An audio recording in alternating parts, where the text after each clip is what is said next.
fun of the Barbie movie and why so many women are excited about it is because of the way it tackles women's empowerment. That's right. Take the mythical Barbie land, for example. It's basically a feminist utopia where women can be whatever they want and there's no patriarchy to overcome.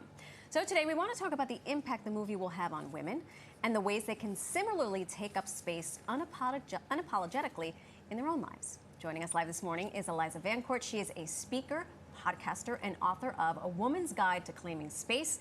Stand tall, raise your voice, and be heard.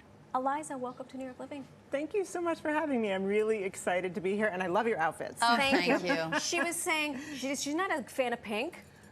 Listen, I'm with you. I didn't like pink until later in life. I normally don't wear pink. But this is a special But occasion. this is the retro, this is the black and white. Hey, I did my one and the little one pink little nail. and she has an accent toenail. I have an accent pink toe. Yeah. Look at the shoe cam. There's the foot cam.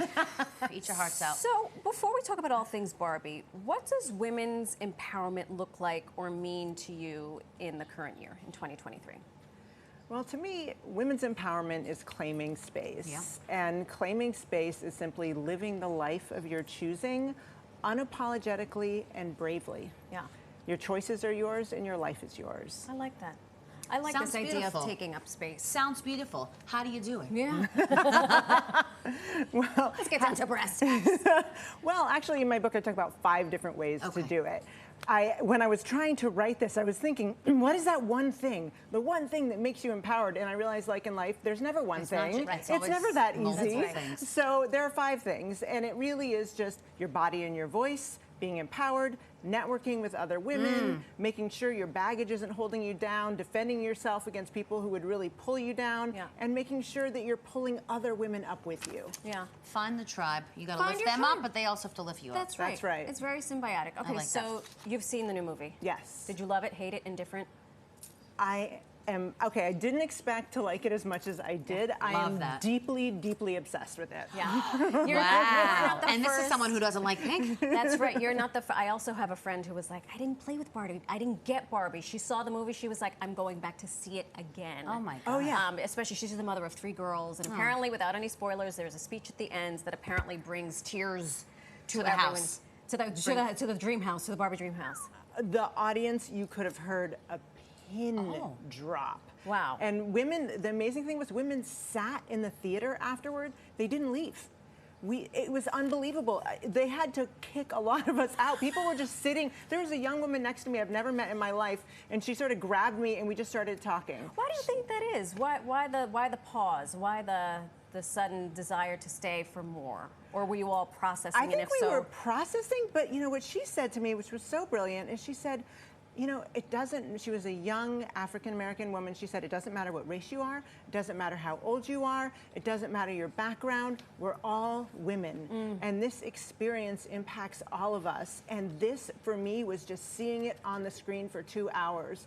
And it was like we had to process it. It was incredible. We better buckle up when we go see I know. this thing. We're taking these girls here, and we're all going whenever we can merge our schedules. So the impact. Yeah. What do you think the impact of this movie is going to look like for women? Obviously, directly after the show was over, you guys stuck around, but how does this snowball? I mean, I think it's twofold. First of all, I was reading reviews that people were saying last night, just everyday people talking about the movie, and it was unbelievable. Most of the men were giving it 1 star. The women were giving it 5. The men were saying, I don't get it. This made no sense to me. This wasn't that great. And the women were saying, I left transformed. Wow. So I think in many ways it's going to start conversations between the genders. Because I know, I mean, I'm kind of glad I didn't see it with my boyfriend. But I said to him, we're going to go now that I've seen it, and we're going to have a lot of conversations about this. I'm interested to see what his... See it once without him, then bring him along. That's my recommendation to all the women watching. See it once with your girlfriends, then go with your boyfriend or your husband or whoever. Or your partner. Your partner. You know, to this point, you know, as you're talking, I'm thinking that in life, I think that progress comes with war wounds, right? And I think when we look at certain things, maybe they were looking at Barbie and saying, but that's not the Barbie I remembered. Yes. And so they wanted Barbie to still be the stick figure that doesn't have flat feet. Yes. So what do you think of that, of the traditional portrayal of Barbie, and how she's now taking up space in 2023?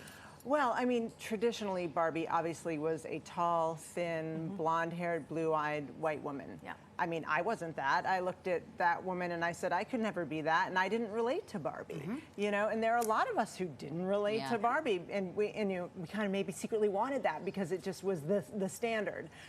What I found so interesting, because I've started to talk about this a lot with people, is when I would ask women, what does Barbie mean to you? Because I kept getting the question, what does Barbie mean to American women?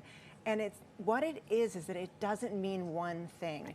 And what it is it mirrors women's empowerment journey. So your race, when you were born, all of those things, they impact how you feel about Barbie, which is why it's so charged for women, because some women told me, I lit my Barbie on fire and used it like an arrow. And other women said, Barbie inspired me to believe I could do anything. Right. And so I think that's really, Barbie is a real lightning rod for that reason. It is, and we, to that degree, we kind of associate Barbie with confidence in general. I mean, she is president. She's an astronaut. She's also a homemaker. She's a doctor. She's a physicist. Right. So I want to ask you, tying that into your book, what is one piece of advice that you can give to women out there to go forward with that confidence and how to start not making themselves feel small or take up less space, no matter if it's at work or wherever it may be?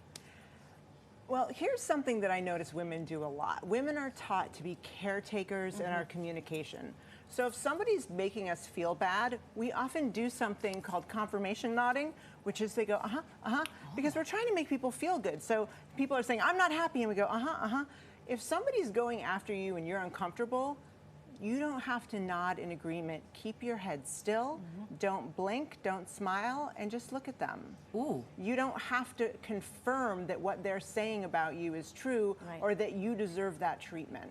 And I think that's a really powerful thing, is you do not need to take care of people who are making you uncomfortable. Very well said. My gosh, Eliza, thank you so much for joining us. This has been eye-opening and some fun. And inspirational as well. Thank you, Eliza. Thank you. A Woman's Guide to Claiming Space. Stand tall. Raise your...